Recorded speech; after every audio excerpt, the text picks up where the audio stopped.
Good evening and welcome to Catholic Soundview. I'm Father John Higgins, your host for this public access YouTube show. So glad you could be with us. In the course of these recordings, we're trying to bring some of the highlights of our Catholic faith that touch on our life here in the Soundview section of the Bronx. And so glad you could be with us. This evening we have something very special. In the several months that I've been here as pastor, I couldn't tell you how many times parishioners or former parishioners have come up to me and said, "Oh, I'm a Holy Cross person. I was a member of the youth group. My life was changed through the youth group." I'm talking about people in their 20s, 30s, 40s, and 50s who have been so moved by the extraordinary ministry of this parish serving the needs of young people through Holy Cross's youth group. It's almost 40 years old, and almost from the very beginning, Marco Deleon, who is our youth minister here at Holy Cross Church, has been a part of it. First as a youth, and then later as a youth minister.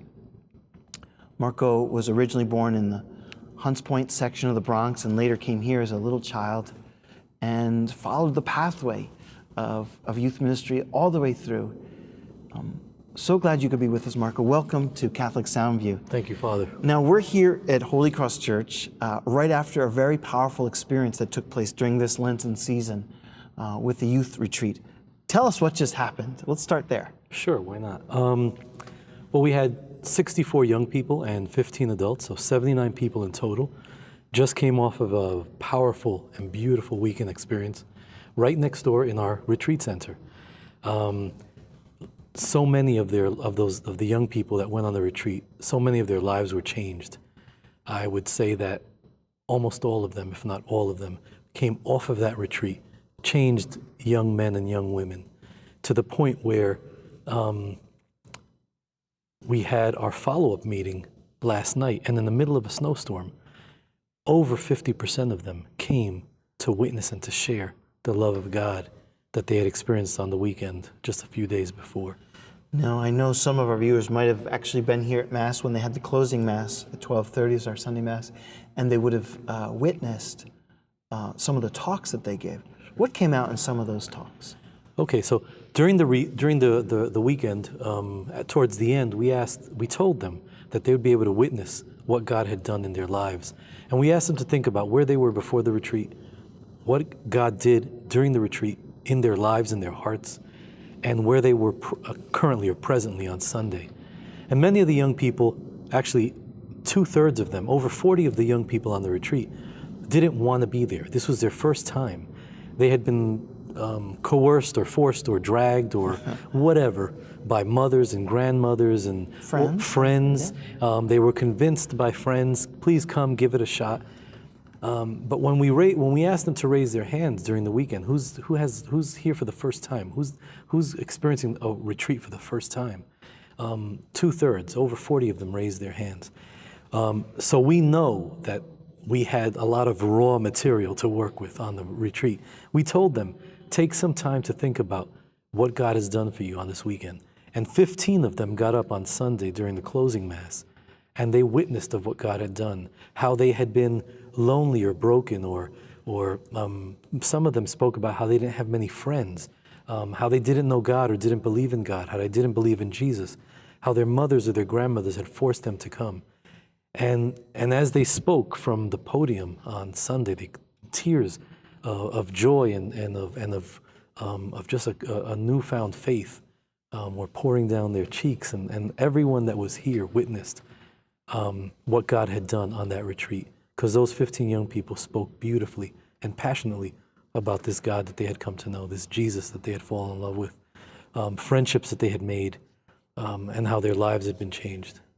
You know, the statistics are overwhelming, indicate if a young person has a positive experience of the church in their youth, they'll stay. They stay. And if they don't, not saying they had a bad experience, but if they just didn't have a good experience, then it's most likely they'll leave. Wonderful. Now that was your last retreat. Sure. I wonder if you could share with our viewers your first retreat that was life-changing for you. My first. And the lead up to that. Sure.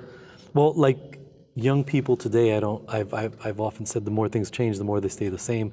Young people experience the same things now as they did when I was 16 years old. And I was a broken kid. I had gone through some difficult times at home with my family, with my father and my brother. And I was on my way home one evening on the 27 bus, which passes right in front of Holy Cross here. And a friend of mine got on the bus, David Gelpi, who had been my friend since we were in second grade. And he had gone to Cardinal Hayes and I went to Cardinal Spellman. We had lost touch while we were in high school, kind of separated for a while. And so we talked all the way home on the bus ride. And towards the end of the bus ride, he invited me to youth group. He was a part of the youth group, and he said, "Why don't you come? Why don't you come and join us?"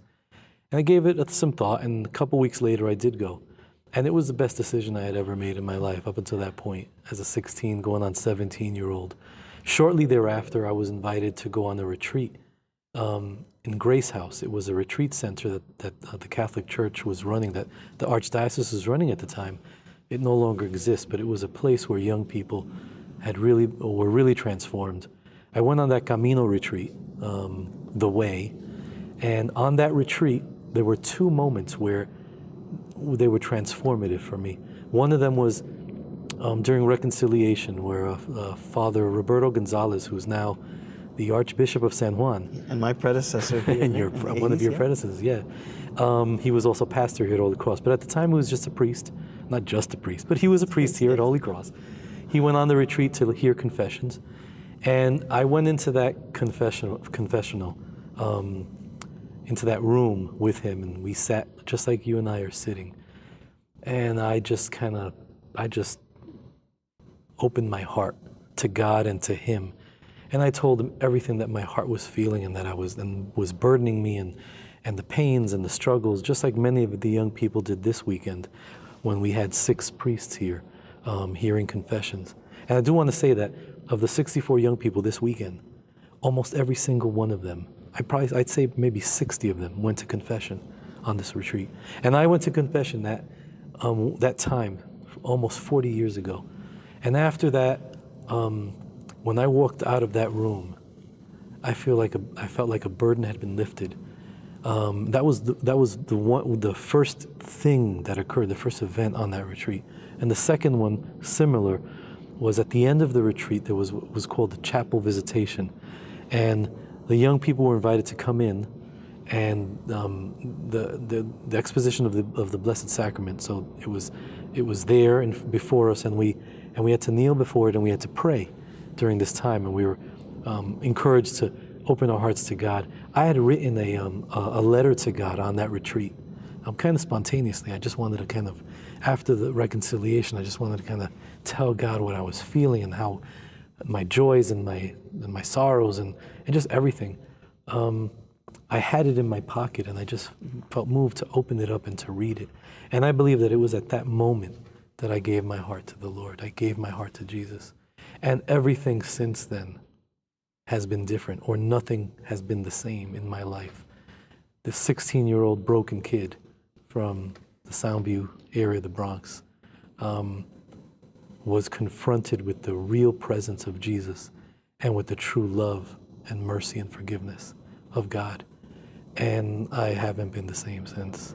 So much so that here I am almost 40 years later talking to you about it. Yeah, one of the things that one of the speakers said to the kids on this past retreat was that the measure of your retreat isn't so much how you feel right then, but how it's changed your life 5, 10, and 20 years later. Right. Here's proof of how deep that transformation was when you made that retreat. Right. So you made the retreat. Sure. And then you continued on the youth group. And I came back to youth group full of, there were a few others that went on the retreat with me, and we came back just full of excitement and energy and joy. This retreat was not a Holy Cross retreat. Young people from all different parishes came from all over the city so I came back with a group of 2 or 3 other young men, because it was either boys or girls. And we came back enthusiastic and full of energy and excitement and joy. And about 2 months later, this was in May of 1980, in July of 1980, the youth retreat from the sponsored Holy Cross retreat was given, and I was invited again. And that just reaffirmed everything that I had learned on Camino, on that first retreat, and everything that I had learned as a young person growing up here in the parish, but had never really understood or apprehended or taken into myself. It was academic up until those two retreats. And on those two retreats, it became real. Jesus became real. God became real. The Holy Spirit became real. And all this series of events, those first few months of my young walk, I still remember them with joy and with positive feelings, because God did a work in my heart and in my life. If it wasn't for this retreat, I don't know, those first few retreats and the Holy Cross Youth Group, I don't know where I would be, because I was an angry kid and I was a broken kid, and I wasn't necessarily going in the right direction at that time. So they changed my life. Tell us about the path from being a youth group member, active, to becoming a leader and to be the director of youth ministry. Tell us about that pathway. Sure. Well, I came back from these two retreats, and we had a wonderful summer. We used to meet through the summer back then. And that September, I was asked to join the leadership as a young person. So at 17, I became a leader at Holy Cross with a group of other young people that were leaders. And among those leaders, there was always one person that was a coordinator or like the leader among leaders, our Peter. And then that group of 7 or 8 leaders was led and formed and trained by a group of young adults and adults, and by the priest that was associated with the group at the time, Father Martin Bednar, which we called Father Marty, and we fondly referred to as the Duke because he spoke like John Wayne. So that group of adults led the group and led us as we ministered to the young people. And I'm thinking about youth ministry here at Holy Cross. It's important to say that it has always been youth-led since its very beginning. One of the founding members, Deacon Luis Fontanes, taught all of us early on that there was no more powerful way for a young person to hear about the gospel, to hear about the love of Jesus, to hear about God and His mercy and all the teachings of the church. There was no more powerful way than if they heard it from another young person. And that's been the philosophy that has kind of carried through since I joined the youth group and till now. And we witnessed that this past weekend where 7 young people spoke. They gave talks and presentations. They led activities. They led the prayer. It was mostly a youth-led retreat with a few adults speaking and presenting as well. So with all that great adult leadership that you saw, although youth-led in and of itself, how did you go to being in charge? Oh, sure. Well, I was with the group for a couple of years I was with the group for just a few months as a member, then a couple of years as a youth leader, and then I went to college, and I drifted from the group for a little while. The group continued, but I wasn't part of it. And a few years later, maybe my senior year of college or a little bit thereafter, I was re-invited to the group by the same man who had invited me the first time, David Gelpi, my lifelong friend and brother. And I was invited to come on a retreat to help out as a young adult, because they needed young adults to help mentor and moderate and supervise the youth that were on the retreat. So I happily went. And shortly thereafter, he got engaged and then got married, and the parish needed someone to run the group. And so the priest at the time, Father Mickey Sepulveda, who was also involved with the group for a few years, asked me if I would consider stepping into that role, and I did. And that was a long time ago. That was in the mid-'80s, probably 87, 86, 87, around there. And so since then, from that point until 2003, for many years, I worked with the group as the youth minister, and I worked with young people that eventually became young adult mentors and adult leaders in the community as well as in the youth group. Around 2003, I had married as well. I met my wife here in the youth group, Terry. We fell in love here. We met here. We fell in love here, and we got married here at Holy Cross. We moved up to Rockland County, and we had children. So around 2003, my children were now CCD ready. They were the age where they should be going to CCD, and I realized I need to be home. I need to be closer. My ministry needs to be closer to home. So I reluctantly and sadly told Father Aubrey McNeil, one of your predecessors, the pastor, that I could no longer be the youth minister here. I was going to step down at the end of the year. And I thought my days of youth ministry were over. I had at that point been ministering to young people for close to 20 years. And I thought, well, this is it. I'm done. And within a few months, Father Thomas Madden from St. Peter's in Haverstraw approached me and said, would you take the youth group and would you help us lead the youth group here at St. Peter's? And I did that for 10 years. And in 2013, 10 years after I had left youth ministry and I was at St. Peter's for 10 years, a new priest came in, a young priest, and Father Madden wanted to go a different direction with the youth group there. And I felt like I was ready to step away from it all. And I thought, this is it for me in youth ministry. And within a couple of months, Father Carlos Rodriguez was assigned here to Holy Cross, and he gave me a call. I had known Father Carlos for many years. And he said, would you help me reinvigorate the youth group? And this was around 2013 or 14. And I said, okay, God, I guess you have some more work for me. I came back to Holy Cross, and it's almost 5 years, 4.5 years now that I've been working with the youth group again. So that's the journey. That's the whole. That's the arc. God took me full circle. I went out and I came back. That takes us from your first retreat to the last retreat here. The one that just happened. Tell me about the structure. How does the youth group run? What does that look like? Sure. The youth group has run very similar to the way it's always run, with the philosophy, the kind of the guiding philosophy that it's young people ministering to young people. So we always look for leaders from among the group of young people. And we have various ways of identifying who kind of comes up, who kind of floats up to leadership, who seems most committed, who has a gift for speaking maybe, or for touching the lives of other young people. We kind of just, we watch them throughout the year. And typically every year, as the year winds down in May, we will identify a few young people, 6 or 8 or 10, and some of them are previous year's leaders, and some of them are new leaders. We identify them and we ask them if they would consider discerning with us their call to leadership here at the group. So that's the core. And there's typically about 10 or 12 youth leaders.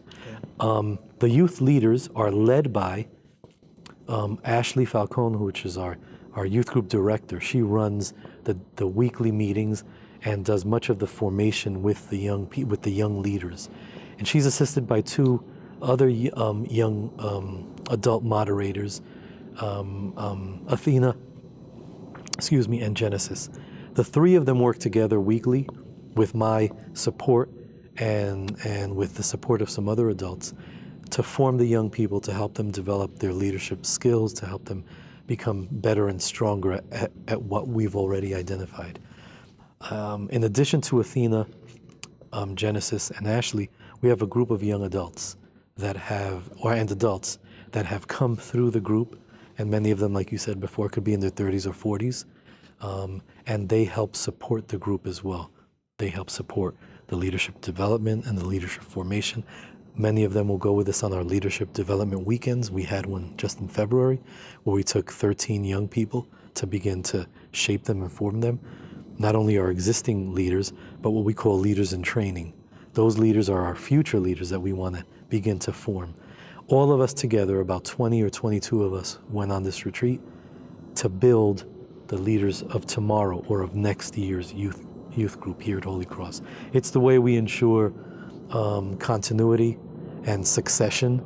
We don't want it to just kind of drop again. We want to make sure that there's always a pool of people that we're working with, because the heart, besides Jesus, the heart of the youth group is young people that are ready to serve and ready to lead their peers and help bring them to Jesus, help bring them the message of Jesus, the message of his love and salvation and forgiveness. Beautiful. So that speaks to the structure and how it's governed and how it ministers to the teens who come. What is the cycle like, or what day do the youth meet? We go from September to the middle of June. In the old days, we used to go through the summer. It was a 12-month program. But it kind of evolved. And so now we take a break in the summer. I think everybody feels like they need a break, and it's good. It gives us a renewal, a refreshing, where we start again in September. So we end second week of June, we begin again the second week of September, typically with a barbecue, and where we welcome all the young people back from their summer vacations. We start in the middle of September because we want to give them time to get settled back in school and do what they have to do to get their own lives in order as far as school and their commitments go. Then we go from September through the following June. The year is weekly meetings. We meet every Wednesday evening at 6:30 in the church basement, in the lower church. And we go till about 8:30, 8:45. The meetings are, there's a variety of ways that the meeting kind of unfolds. There could be presentations or small groups. We show movies, we do activities. There are many different ways that we try to always bring that same message. But the heart of youth group is not recreational. The heart of youth group is spiritual. It always has been. Prayer and Jesus and the Spirit of God, so that young people come to a true knowledge and a real understanding of what God has done for them and how much Jesus loves them and how the Holy Spirit walks with them all the time. They're never alone. They always have a friend. We speak to them about the friendship of Jesus, not only the salvation of Jesus. We speak, and not only the love of Jesus, but his friendship and how he walks with them always, and how God is a good and loving Father. And even if they don't have a good and loving Father at home, they have a good and loving Father here in God. And how the Spirit is always there to console them and to help them and to guide them and to steer them if they just listen. That's what we do. There are many formulas for youth groups, I guess, out there in the world. Ours is a very simple one. Teach young people how to love Jesus and to serve Jesus and to give their hearts to him. That's what we do. That's what we've been doing for 40 years, and it's worked.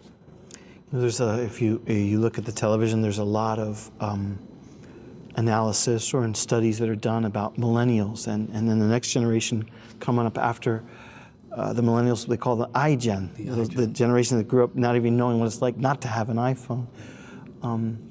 Whereas some millennials will describe themselves as spiritual but not religious. The iGens say that we're neither spiritual nor religious. So you have some challenges in dealing with young people.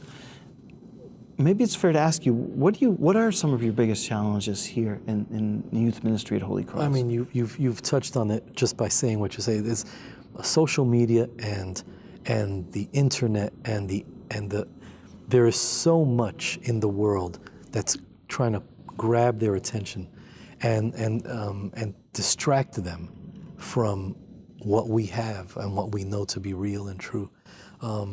So the biggest challenge is, I don't have my phone on me, but is that little black box or silver box or white box if you have an iPhone. That's a challenge. But youth group is a no phone zone. Got it. And they are told that they cannot have it when they're in youth group, and if they do have it, it has to be often in their pocket. And on the retreat where we just went, they were told, before they even signed up, they were told, you will either leave your cell phone home or we will collect it at the beginning of the retreat. But you can't come on this retreat with a lot of the kids twitching when they go through their spasms and their withdrawal. But before Friday night is over, they're fine. Yeah. Because we want them to be fully present and fully engaged in what's going on the retreat. And they get it. When you strip away all that stuff from them, they get it, because they're not so unlike you or I. They know that their hearts are empty and their hearts won't rest until they rest in him. I mean, they may not know those words, but they know it deep inside their soul. And so that's what we do. If one of the viewers is watching this presentation, let's say a teen of, say, 15 years of age, perfect candidate to be a member of Holy Cross's youth group, what would you say to them? How would you invite, or what message would you want to give them? Well, you know, there's an old nursery rhyme that we all learned when we were kids, Humpty Dumpty. You know, Humpty Dumpty sat on the wall, Humpty Dumpty had a great fall. All the king's horses and all the king's men couldn't put Humpty back together again. We've used that analogy, and I've used it over the years in youth group, because I think all of us, young people and adults alike, we're broken like Humpty Dumpty. We kind of we climb the ladder of whatever, success or school or sports, and oftentimes we fall and we break. But that nursery rhyme kind of ends there, right? They couldn't put him back together. He remained broken. And what we hope to do in youth group is help put you back together. If you come from a broken place, if you come from a sad place or a lonely place, even if you come from a happy place, but you know something's missing, you know something is not right in your heart and in your soul, we offer them the opportunity to be put back together, to be made whole by God, by His love, by His mercy. And that's what we offer young people in youth group all the time. And so that's what I would tell a young person if he were to listen. We also tell them, like when they go on the retreats, we you know, when we're kind of selling or, you know, doing our pitch for the retreat, we tell them that there are 3 broken relationships that everyone kind of has. You know, they're broken, their relationship with themselves, their relationship with others, and their relationship with God. And we tell them, if you come to youth group, if you come on the retreat, if you come to church, those broken relationships, that loneliness, that despair can be and will be healed if you give God the chance to do it. Those are the relationships that were broken in Eden, and those are the relationships that are still broken today.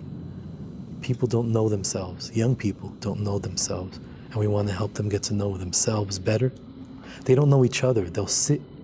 I teach in a high school. I'm a high school math teacher at Ossining High School. Can't escape. Can't escape it. I teach at Ossining High School, and I walk into the cafeteria to buy lunch sometimes, and there are a table of 6 or 8 or 10 kids, and they're not talking to each other. They're all on their cell phones. They might be texting each other, but they're not talking. So their relationships with each other are broken. They don't speak. They don't know how to speak to each other, and we can help heal that as well. And then clearly, their relationship with Jesus and with God is broken. That's why Jesus had to die. And we can help bring that healing to them as well. Marco, I want to thank you. I want to thank you not just for doing this interview with me. I want to thank you for what you've done here. Your invaluable presence has transformed so many lives, and we're deeply grateful to God. Thank you so much for being with us, and God bless you in this extraordinary ministry. God bless you too. I thank you so much for watching us at Catholic Soundview. So glad you could be with us. You can follow us a little bit if you check out our website for our Mass times. And when you come, I hope you just tap us on the shoulder and say that you saw us on Catholic Soundview. And if you're a young person watching this, I hope you'll consider how God might want to touch your life as a member of Holy Cross's youth group. God bless you. Thank you so much for joining. This has been Catholic Soundview. Good night.